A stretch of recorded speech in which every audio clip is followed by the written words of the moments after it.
Good morning. At 10:48 p.m. last evening, two of our deputies arrive on scene at a residence in Seffner, and as you can see from the video, immediately start running towards the residence that's fully engulfed. When they arrive, they see a mother and her boyfriend standing outside screaming for her young child. The deputies start making those inquiries. Is there anyone else inside the house? Is there anyone else still inside? Yes, the mom replies, my young son's still inside. So the deputies immediately spring into action and start breaking the two windows to where his bedroom was located, trying to create a pathway for that young boy to escape the fire. You can see from this video that this room was fully engulfed. That dark, thick smoke made it impossible for anyone to survive inside that room. Nonetheless, the deputies, you could tell by watching the video, even the deputies who were outside that residence were struggling as they kept sticking their head inside, as they kept trying to move the blinds and shine their flashlight to create a pathway, to rescue for this young boy. They continue to do that. Even at their own expense, you could tell them as they're becoming overwhelmed with smoke inhalation, they continue to try to give that young boy a pathway to escape the danger that he's in.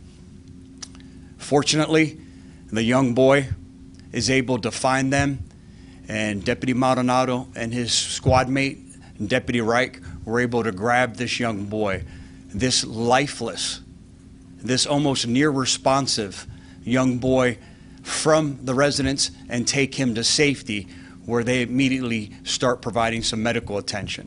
At this time, fire rescue arrives on scene, and the deputies advise the captain that's on scene to get this young boy some oxygen immediately, as they're trying to calm this frantic mom down, and at the same time revive this young boy. The young 9-year-old boy is still at Tampa General Hospital, suffering from severe conditions. He's in severe condition, suffering from smoke inhalation and severe burns. I think all of us at the office today are going to go home and say a prayer tonight, hoping that he can recover from the injuries that he sustained. The mother and her boyfriend were also transported to Tampa General Hospital with non-life-threatening injuries. Now, as you're watching this video and your heart's racing like mine was, it seems like it took forever for the deputies to rescue this young boy. It only takes 3 minutes. That's all it takes for them to rescue this young boy. More importantly, those 3 minutes were what was almost the obstacle and caused this young boy to perish. This young boy was minutes away from perishing from this fire. And I couldn't be more proud. I couldn't be more proud of the quick actions. The quick actions and the fact that these deputies never gave up. This child is alive today because of their heroic actions. Deputy Maldonado, I know you've had a long night. I thank you for being here, and I want to personally thank you for saving this young boy's life. This community and myself owe you a great debt of gratitude. Thank you.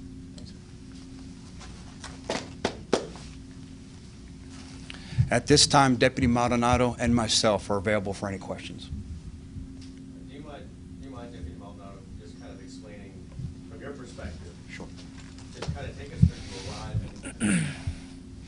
and So once I was approaching the house, you could see from a good distance the house was fully engulfed, a lot of smoke. You could feel the heat coming from the house. Deputy Reich was already on scene, trying to figure out a way to get into the residence. And once I got up to the house, that's when I learned, I think we both learned at the same time, there's a child still inside the house. So at that point, just trying to figure out what's going to be the best and safest way for us to try and locate this child through all the smoke. and just trying to get him to a window, or in the safest manner for us to possibly have to go in and grab him if we needed to. So it was relatively frantic. A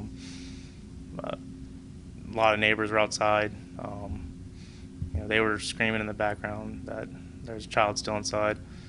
And just, relying on your training and just kind of just doing what you're trained to do, and just trying to find the safest way to get this child out of the house. What's going through your mind and your heart at that time? Those 3 minutes did have to feel like forever for you.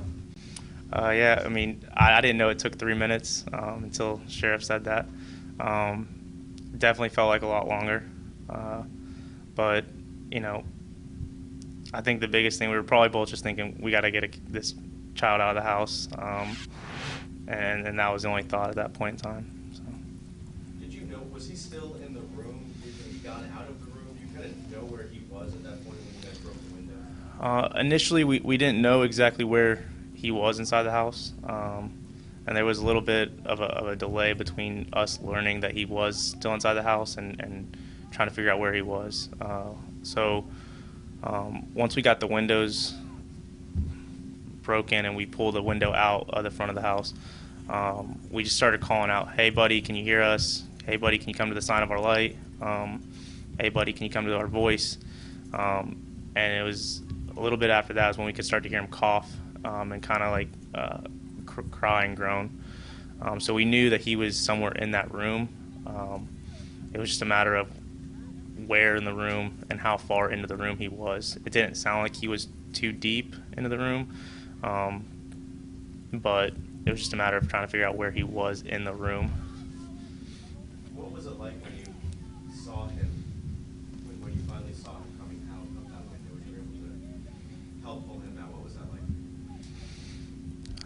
Sign of relief, just knowing that, once we could see his arm and we could, Deputy Reich was able to reach in and pull him to the window, and we could get him up over the window. Just relief and happiness to just, get him out of the house, get him as far away from the house, as far away from the smoke as we possibly could. And at that point, just get him over to HCFR and let them do what they're trained to do. So. How long did you guys get there before the firefighters arrived?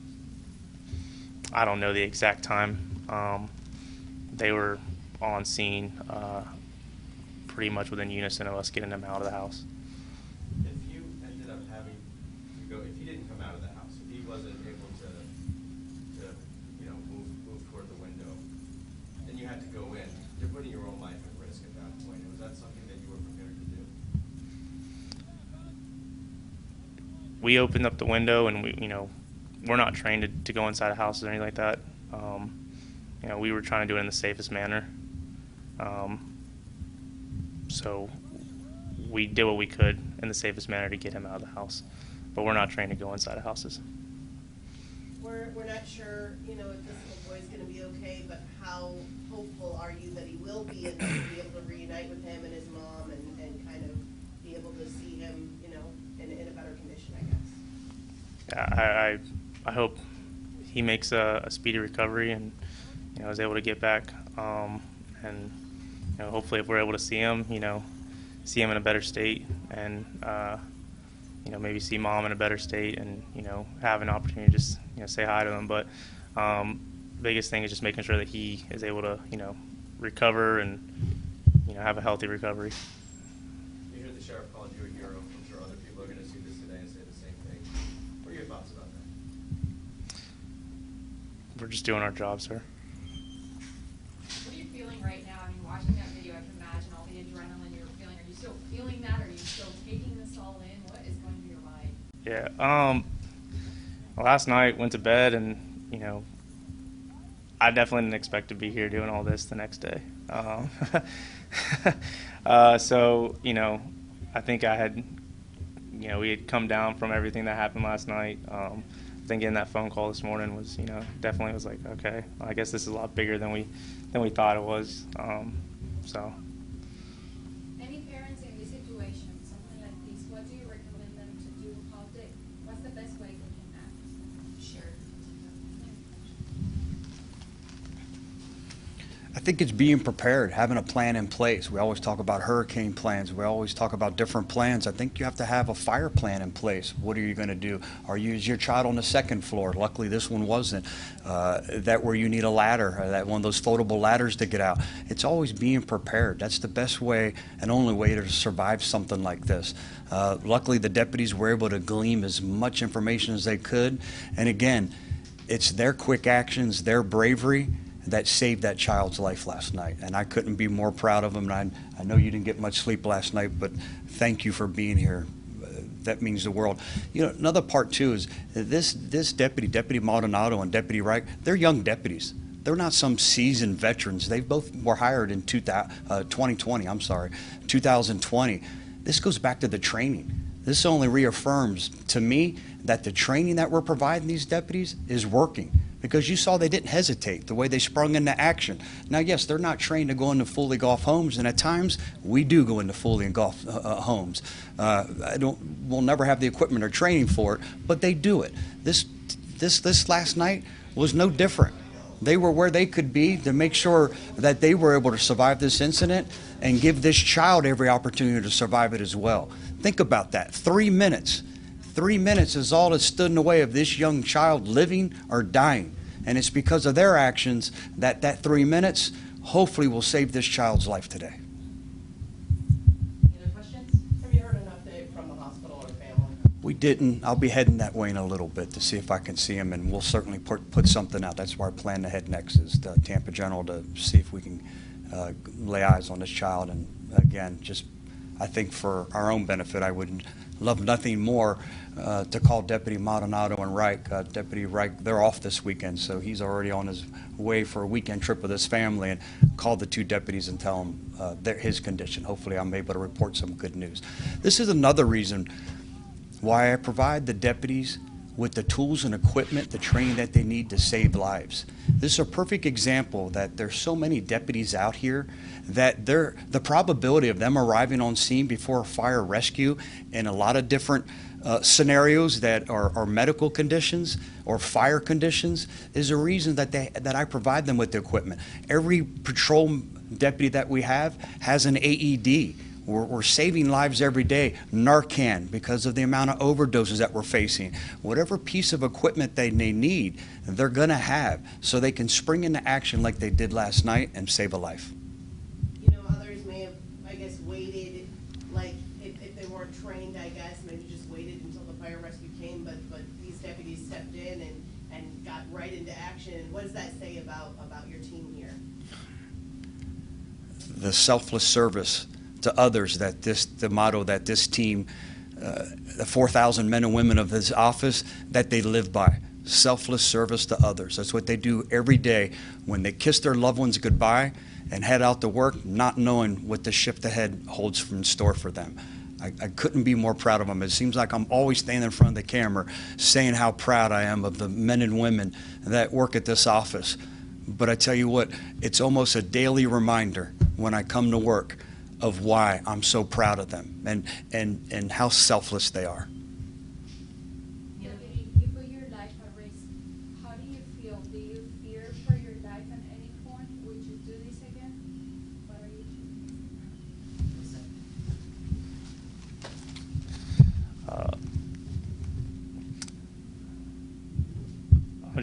We're just doing what we're trained to do. I'm not gonna go throw myself into, harm's way for fun. But just, if somebody's in risk of great harm, we're just doing what we're trying to do. Last question. Do you know the cause of the fire? I do not, ma'am. Could you say and spell your first and last name for us, please? We'll get you all that too. We'll give you names of both deputies, how long they've been employed here. We'll get you all that information, the address where the fire occurred, everything that we have. We'll be putting that out. Thank you, Sheriff.